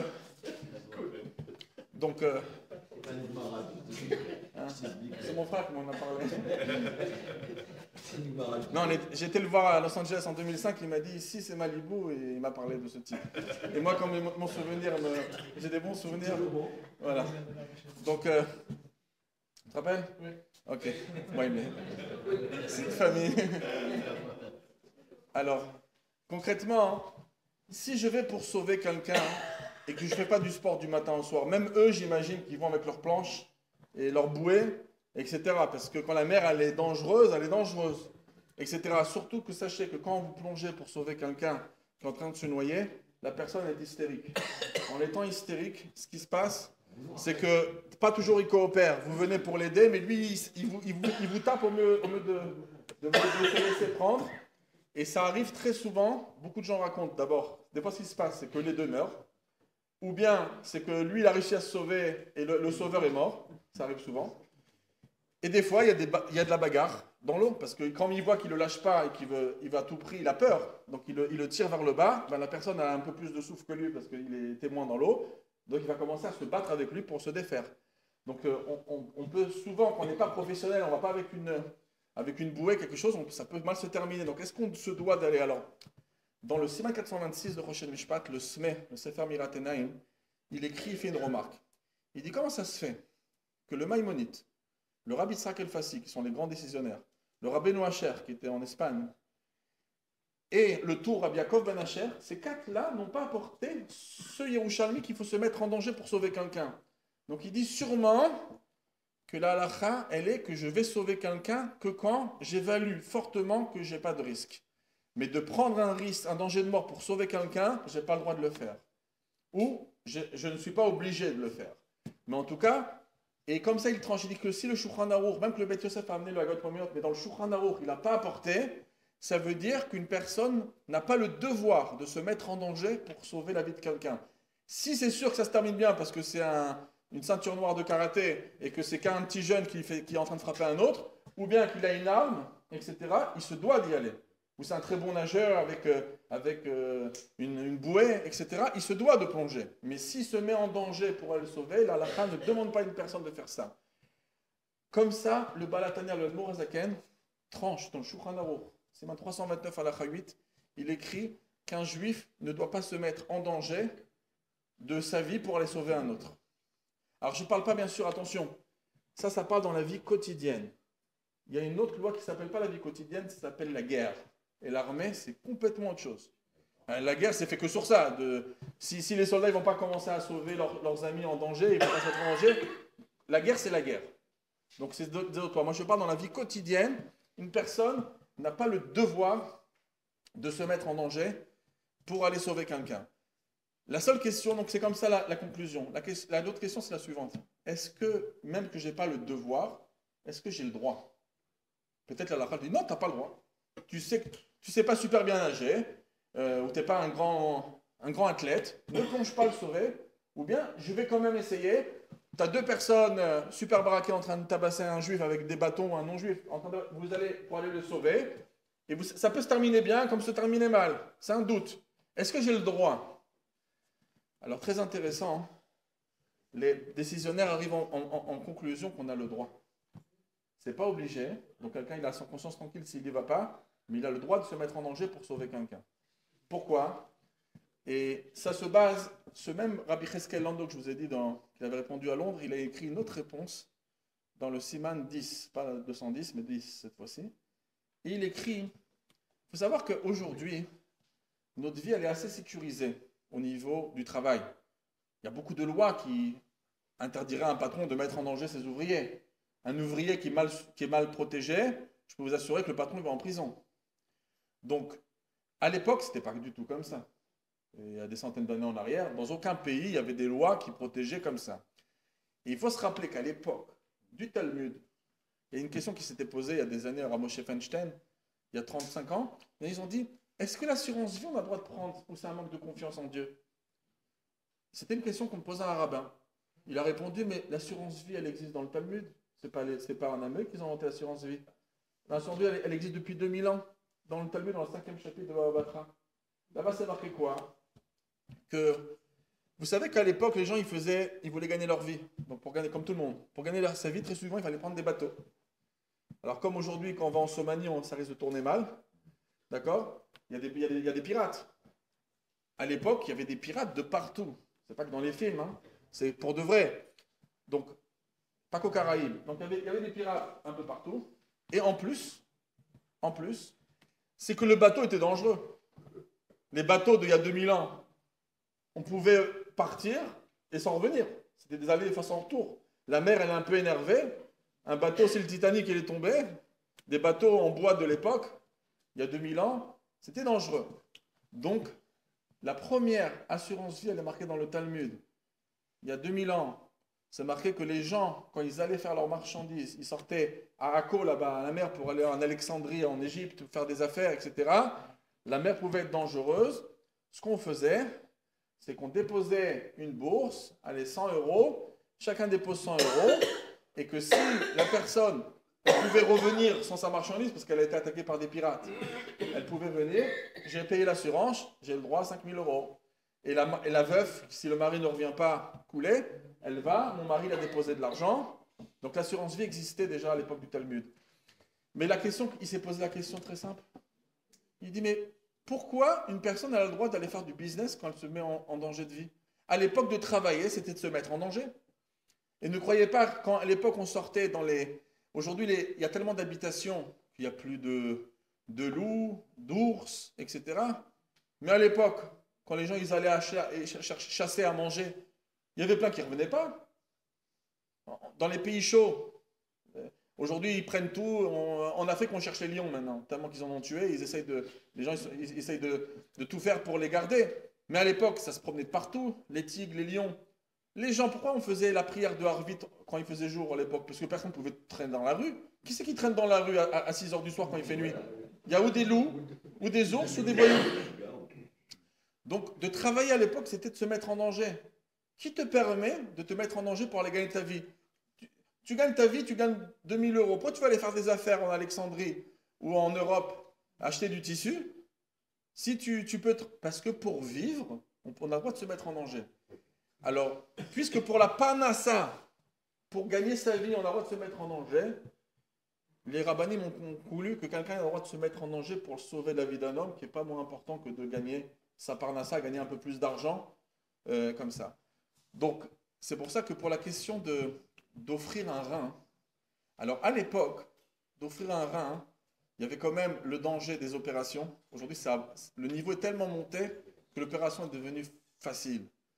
Mais à l'époque, ça pouvait être dangereux. Il n'y avait pas les dialyses comme il y a aujourd'hui, sophistiquées, que même si une personne ne trouverait pas un rein, mais c'est une souffrance incroyable d'aller à l'hôpital 3 fois par semaine, on souhaite ça à même pas nos ennemis. Donc, ce sont des choses qui ne sont pas faciles. Et donc, à l'époque, les rabbinim se sont posé la question, et à l'époque, c'était oui, quand même, un certain risque. Aujourd'hui, j'ai demandé à plusieurs médecins, malgré que ça marche bien, ça n'existe pas de dire à quelqu'un, ce serait de lui mentir, comme ça un docteur m'a dit. Ça serait de lui mentir, de dire que tu n'as aucun risque. C'est faux. À chaque fois d'abord qu'on fait une opération, on est en risque. Vous savez, quand on prend le pain total, on est en risque. Et ouvrir le corps, c'est un risque. Il y a beaucoup d'endroits, des chirurgiens qui sont professionnels, et il y a des erreurs humaines. Il suffit d'un petit coup de pistouri où il ne faut pas. Il y a des gens qui ont oublié des ciseaux à l'intérieur, dans des hôpitaux importants, à Bordeaux et partout. Je ne parle pas de... Donc ça arrive, l'erreur. Donc même si le risque n'est pas très grand, ça serait mentir à quelqu'un qu'une personne ne prend pas un risque quand même d'offrir un rein. Et pas tout le monde, ils ont la puissance de trouver un rein. Pas tout le monde, ils ont la puissance de supporter. Il y a des gens qui se suicident lorsqu'ils voient des dialyses et des choses pareilles. Donc la halakha, elle est très très claire. Même si c'est pour une personne la plus importante au monde, on n'a pas un devoir d'offrir son rein. Par contre, on a le droit.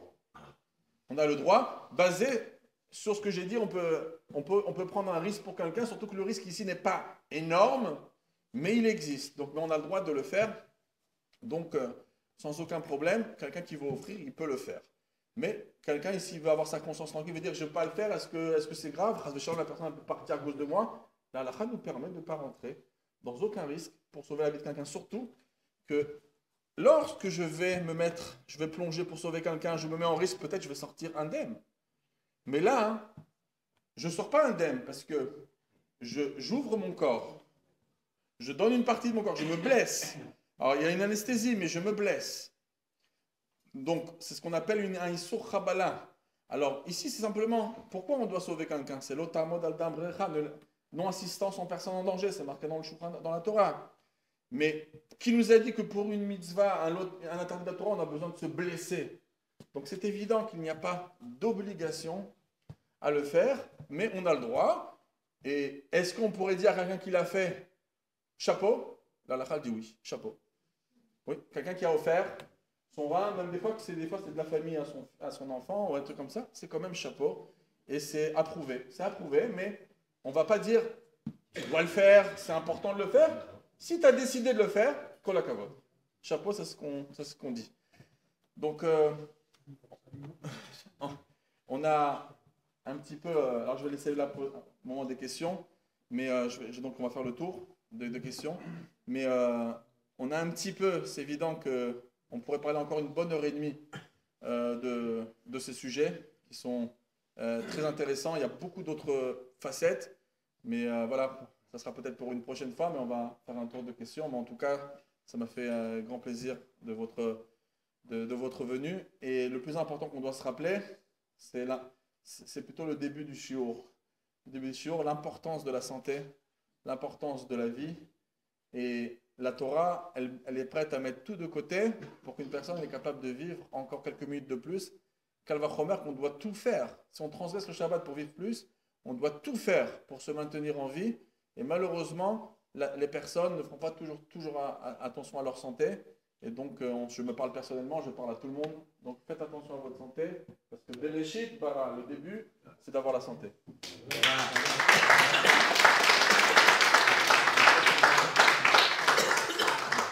Ah, ouais. Moi, ouais. Non, ouais. Est-ce qu'une personne peut refuser un tipoul lourd, difficile, pénible? Ok. Question très forte dans la halakha. Une personne, on peut lui sauver sa vie, mais ça va être lié à des grandes souffrances. Des fois, on peut le sauver sa vie et le maintenir encore quelques années de plus, mais avec des grandes souffrances. Alors, est-ce qu'une personne, elle a le droit de refuser ou elle doit tout faire pour survivre? Alors, la halakha, elle dit que pour la vie, c'est tellement important qu'il faut se battre jusqu'au bout. Malgré que certains ont voulu amener une preuve du Talmud. Le Talmud, dans Masechet Ketubot, page 33, le Talmud nous dit la chose suivante, qu'il y avait des grands tzadikim, des grands justes de notre peuple, qui ont souvent donné leur vie pour ne pas transgresser la Torah. Comme Hanania, Michel, Azaria, qui se sont jetés dans le feu pour la foi. Et la Gemara, elle dit, Ilu Nagdua, si par exemple, au mieux qu'on leur a proposé de se brûler, de donner leur vie ou de transgresser ou de, par exemple, de prosterner à une idole, les gens préféraient se jeter dans le feu que de se prosterner à une idole. Mais peut-être que c'est plus facile de se jeter dans le feu et qu'on en termine en quelques minutes que de maintenir un prisonnier et de le faire souffrir à long terme. Donc, si quelqu'un, est-ce que même les justes, ils auraient pu tenir si par exemple, au lieu de les tuer, c'est on les fait souffrir, et après on les fait guérir, on les refait souffrir, on les fait guérir. La Gemara, elle dit, si on les aurait fait souffrir à long terme, ils n'auraient pas tenu. C'est plus facile de se tuer d'un coup que de souffrir à long terme. Donc il y en a qui disent que la souffrance à long terme est pire que la mort. Donc il y en a, donc il y en a qui disent que on se doit de maintenir la vie et de tout faire, même si c'est la souffrance. Mais par contre, il y en a qui disent, ici, c'est si la mort, elle est imminente quand même. Ça veut dire simplement une question de quelques mois. D'accord? Alors, il y en a qui disent de ne pas accepter un tipoul, on aurait le droit si la personne, elle décide. Mais la majorité des gens ne sont pas d'accord avec ça. Et il faut essayer, surtout qu'aujourd'hui, très souvent, il faut savoir que et la médecine, elle a prouvé de plus en plus, le rabbi, il écrivait ça toujours, le rabbi Lubavitch, que la santé morale, elle n'est pas moins importante que la santé physique, et que le moral, moi, quand je vais faire des fois des bikocholim, visiter des malades, on va très souvent dans des endroits où des gens ont la maladie grave, que ce soit les enfants, etc. Les, les médecins le témoignent. Alors, je ne sais pas s'ils ont fait ce sondage en France, mais en Israël, les médecins témoignent que les gens qui ont la rage de vivre, ils ont des fois arrivé à se battre contre la maladie d'une manière inexplicable. Ça veut dire que le moral de quelqu'un est très fort. Donc c'est plus important des fois de dire à la personne, parce que des fois les gens ils ont peur de souffrir, ils ont peur de passer tous ces tipoulines, mais il y a des gens qui passent toutes ces choses-là, ces dialyses et toutes les choses que quelqu'un qui a la maladie il passe, et concrètement à la fin, les gens ils s'en sortent. Et ça arrive que des gens s'en sortent, pas toujours on sait l'expliquer comment, mais des fois c'est la rage de vivre qui donne une force au corps, et en plus on espère que la médecine avance, avance et avance. Et il y a de plus en plus, on est en train de voir des réussites, et on espère qu'un jour, on arrivera. Donc il faut se battre. Oui. Si on se base sur le modèle de Yoda, Oui. aujourd'hui, je sais qu'après la mort, on a 3-4 heures pour sauver un cœur, pour sauver un cœur, 6 heures pour être au monde, 12 heures pour un foie, 24 heures pour un rein. Si jamais je signe pourquoi on n'a pas le droit de signer un papier comme quoi, voilà, je donne mon corps, pas la recherche en médecine, mais pour sauver des personnes. Et la carte ça dit, Ouais. on n'a pas le droit de... D'abord, je n'ai pas dit qu'on n'a pas le droit, j'ai dit comme ça. C'est dit qu'on n'a pas le droit, il a dit, mais non. On dit qu'on n'a pas le droit. Oui, alors moi, c'est tout mon cours. D'abord, moi, je pense la vérité. Je suis convaincu que lorsque l'électroencéphalogramme est plat complètement, je suis convaincu que la personne est morte. Donc, pour moi, une personne, alors, de la débrancher, je peux le faire dans débrancher. De la débrancher, je serais contre parce que c'est dommage que des fois les gens, moi j'ai eu l'expérience de gens qui ont débranché, ils sont hantés, ils se mettent dans la tête qu'ils ont tué leur père, etc. Donc des fois, quand ils sont à ce niveau-là, dans une semaine, maximum 10 jours, la personne elle va lâcher toute seule. Donc ce serait dommage de laisser une personne être hantée. Par contre, quelle date il faudra marquer le jour du décès, d'après moi? C'est le moment où l'électroencéphalogramme était complètement plat. C'est le jour de la mort. Ce n'est pas le jour où on arrête les machines. Maintenant, très souvent, pour que le cœur soit comme il faut, au contraire, ils essayent de ne pas attendre de débrancher, parce que ça va très vite, les cellules s'abîment très très vite. Il faut, c'est vous le cardiologue qu'on a parlé au téléphone? Non, non, je crois que c'était... Concrètement, lorsque on débranche, c'est de plus en plus dangereux pour le cœur. Il faut que le cœur il soit encore sous la machine. Voilà, on a des médecins, il faut que le cœur soit sous la machine. Un autre organe, voilà. le rein. Ok, le rein, de toutes les manières, tu as le droit de l'offrir à toutes les cas de figure. Parce que tu as deux reins de personne, un poumon. Un poumon, un poumon, c'est un organe vital. Hein, voilà. Parce que j'ai le droit de personne qui est décédée, qui est prononcée, le médecin a rempli certificat. Alors la majorité des rabbins pensent qu'on a le droit. Et plus que ça, en Israël, il y a beaucoup de rabbins comme le rabbin Goldberg, beaucoup de rabbins qui ont tranché, le docteur Alperi, le rabbin beaucoup de rabbins qui disent qu'on a le droit de signer sur ces choses-là, mais par contre, ils préfèrent le Kartis Levavi. Pourquoi? Parce que là-bas, on a un rabbin qui est là au moment où il y a la vérification de l'électroencéphalogramme. Donc, si on a une vraie preuve, parce que ce qui se passe, c'est que dans les meilleurs hôpitaux du monde, on a envie de débarrasser, on a envie d'avoir un lit supplémentaire, on a envie de gagner de l'argent, il y a de l'argent à gagner. C'est pas négligeable, il faut savoir qu'il suffit quoi? C'est deux copains, le patron de l'hôpital qui coopère avec nous, etc. Il n'y a que nous deux qui avons vérifié l'électroencéphalogramme et si je peux gagner $100 000 d'un coup. Donc il faut savoir qu'il y a de l'argent dans ces choses-là, il y a de la corruption, etc. Donc c'est pour ça que sans surveillance, on préfère dire aux gens de ne pas signer, sauf si vraiment il y a une vraie surveillance. Voilà.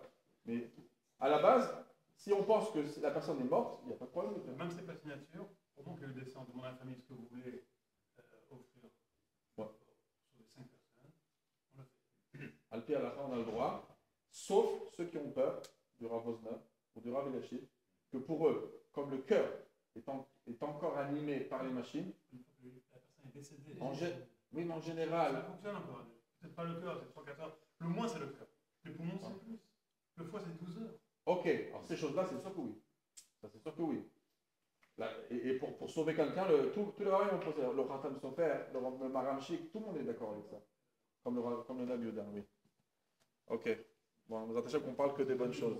Que de santé.